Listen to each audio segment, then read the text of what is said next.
Hi, I'm Dr. Latarsha Holden, and I'm speaking up, aloud, and loudly. Welcome to another edition of Up, Aloud, and Loudly. I'm in Southwest Atlanta, District 11, here with the doctor, Latarsha Holden. Doctor, Hey, what's going on, my friend? Gosh, I'm so privileged. First ever doctor on this program. Oh man, you just don't know how flattered I am right now. So, who are you though? Because I know who you are. Okay. But please let everybody know who is Dr. Latarsha Holden. I tell you, sometimes it seems like a simple question. It seems like it's a loaded one. You know, who are you? People don't really get a chance to do that. But I'm Dr. Latarsha Holden. Born and raised in Atlanta, Grady baby. So that's how you know you got the official seal that you raised in Carver homes. And over the last, since I was 13, probably 30 years, been raised off of Camilton Road. My parents moved here. And so I'm a concerned citizen, a mother, a grandmother, and I'm someone that's here to make a change. So when you say make a change, what do you want to do? What's your next goal for the doctor? Oh my good, you know, it's funny. In the last 10 years, I'm just been watching my journey, going from a GED to a PhD student, an author, and now running for city council in Atlanta to go back, because I feel it's my duty to go back and help others. Nelson Mandela once said that how could he enjoy the limited freedom that he had when his sisters and brothers are still not free? Oh. And it's not so much getting to a certain plateau in your life and walking around with a stuck out chest. It's about going back and helping those that are still bound or still lost. Oh man. So this is your first political race? Yes, it is. Why now? Why now? Why all of a sudden you got that urge? Well, you know what? I think it's my time. I think it's my time and season. I think we're at a place in our, not only in the world, but even here in Atlanta, where it's time out from the connected getting elected. We have too many children dying in the streets, too many sisters and brothers lost, homeless still is a big issue in Atlanta. And I think it's time for a leader to step up that's been there to go back and help those. So I think it's just my time and season.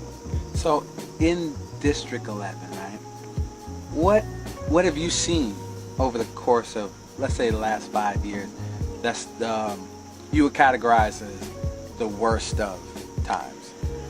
I think crime. Okay. Yeah.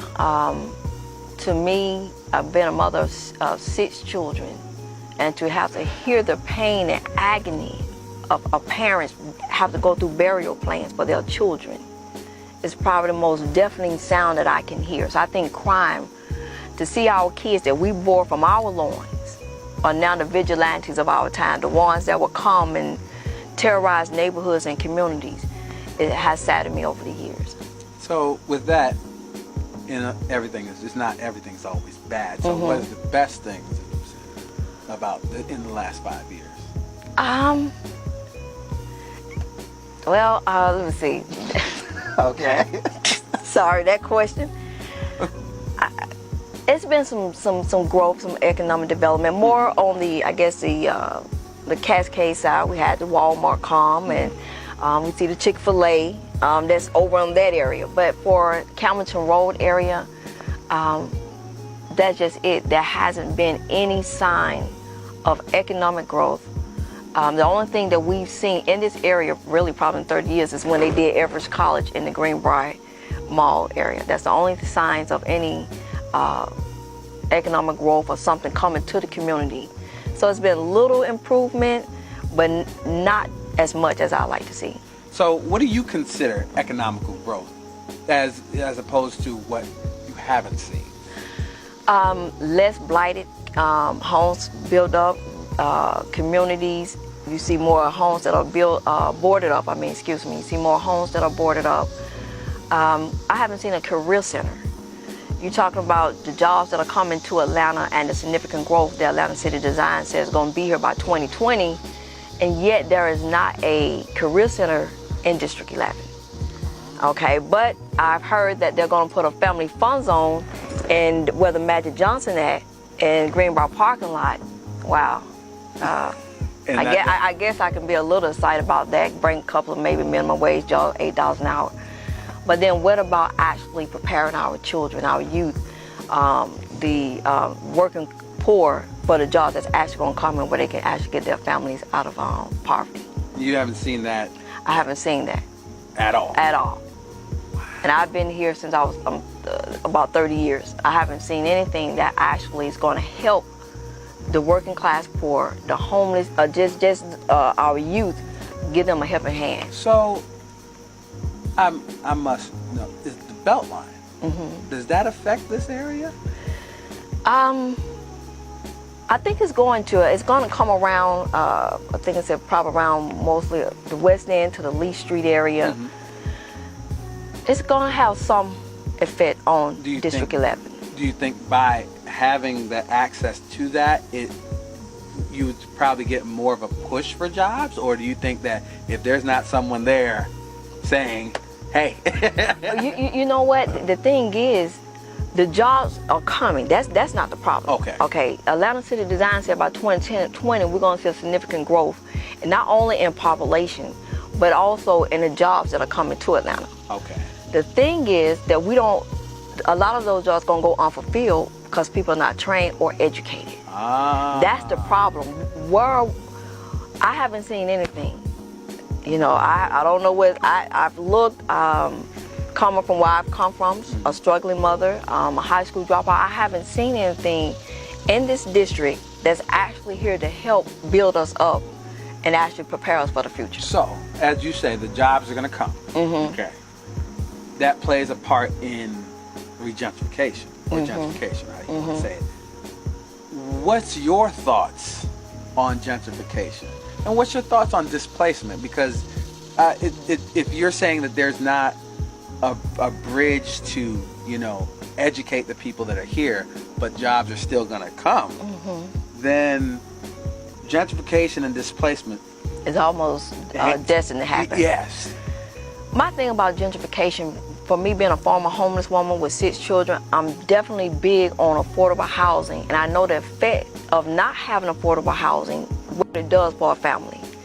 I do not feel that, of course, we all want development. We all want to see things change. Change is inevitable.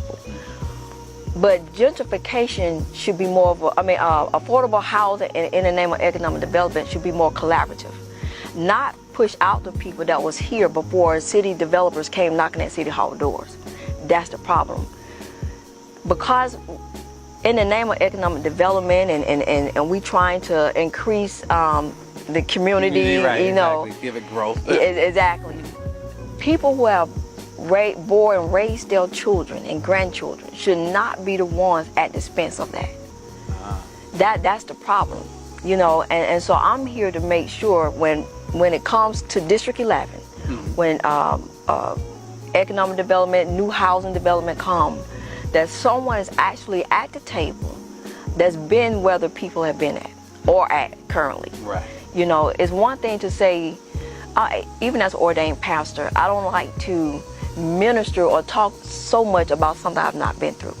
Okay. How can you lead anyone out of something if you've never been there? So with that, talking about your past, right? Do you think that because of your past, do you think that kind of gives you the edge for this campaign, for this race, because you're a person that actually has gone through the system in a way? You know what? I definitely do. I think that is the edge. I think that is my personal journey. I didn't choose my journey chose me.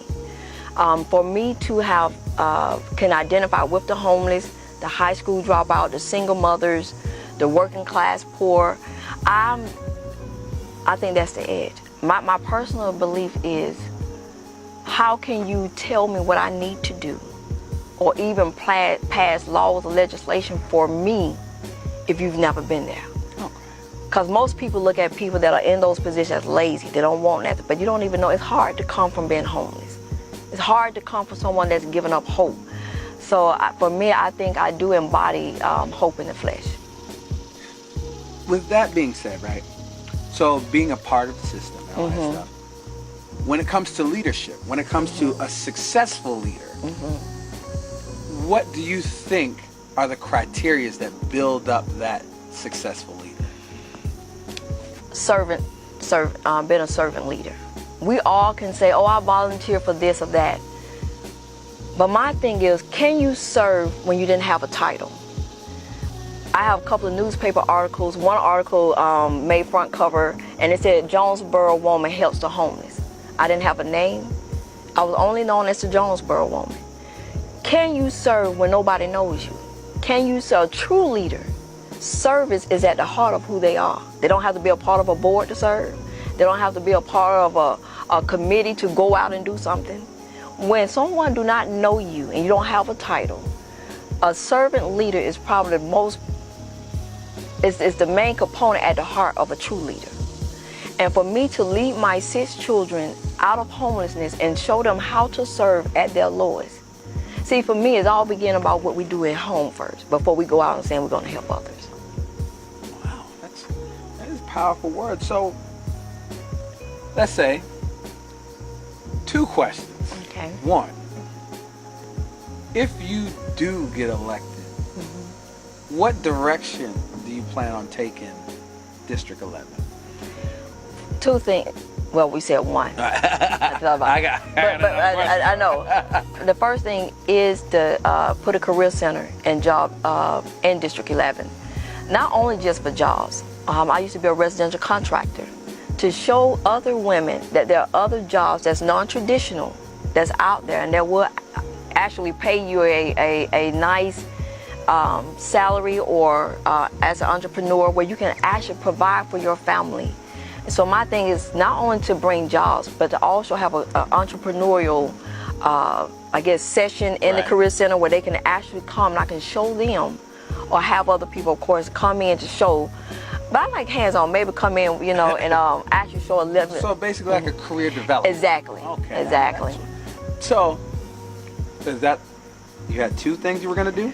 Well, that public safety is next. Public safety. Crime is definitely, those are 2 top things on my list. Yeah. To come in and to put smaller precincts.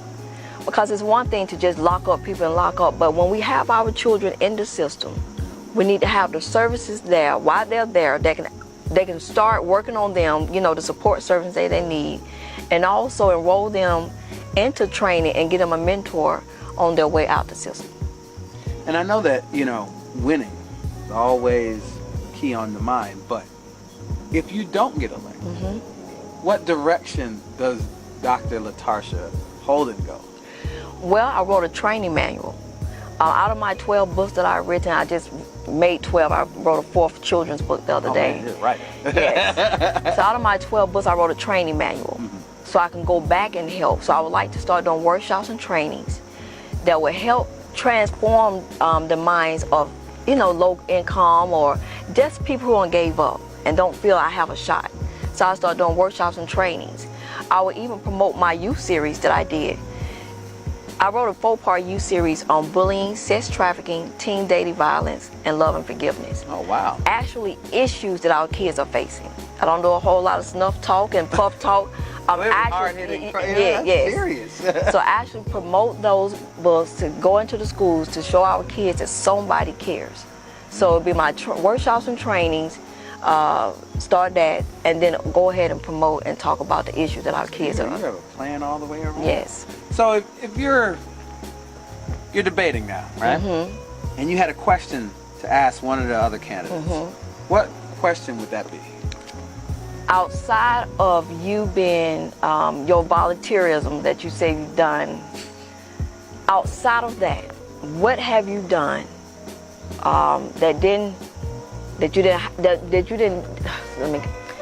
what have you done when the spotlight was not on you? What have you done that you didn't get credit for? What have you, show me your servant leadership, then I'll show you a true leader.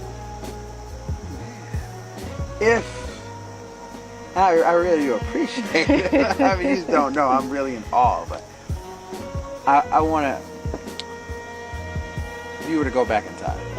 Yeah. No. If you were to go back in time and meet Latarsha of 25 years ago, what would you tell her? 25 years ago, I would tell her to stand up, put that back straight, and you deserve to be here just like everybody else. Own your space. You deserve to go after your goals, your dreams. You deserve everything that God said He has for you. Walk with your head up proud. No matter who walks with you, as long as you walk alone and you got God, you'll get to your destination. I really do appreciate this interview with you. So please let everybody know how they can show support, get in contact with you, just even to hear your story. Oh, wow. Well, you know what? As we said about the story, you can get the documentary. It's available on Amazon and at the Drehpehs Museum on Auburn Avenue. I tell you, get it for your homeless program, single women's, youth groups, and everyone would definitely be blessed to keep going. My website is www.vote4LatarshaHolden.com. That's my campaign website. But if you want my personal website, I got all the books and a little bit more about me. That's www.LatarshaHolden.com. You can reach me at my email, latarshaholden@yahoo.com, or even reach me by 404-838-9587. Oh, man. Oh, man. Doctor, I just don't know. I'm really so happy to have this time to actually interview you and, actually take in what you have to say. District 11. Election day. What day is it? November the 7th. Go to the polls. The same fight that I had to bring my 6 children out of homelessness and hopelessness. It's the same fight I have for the residents of District 11. It's been Up Aloud and Loudly. Your host, Junior. I'm with the lovely Dr. Latarsha Holden. See you next time.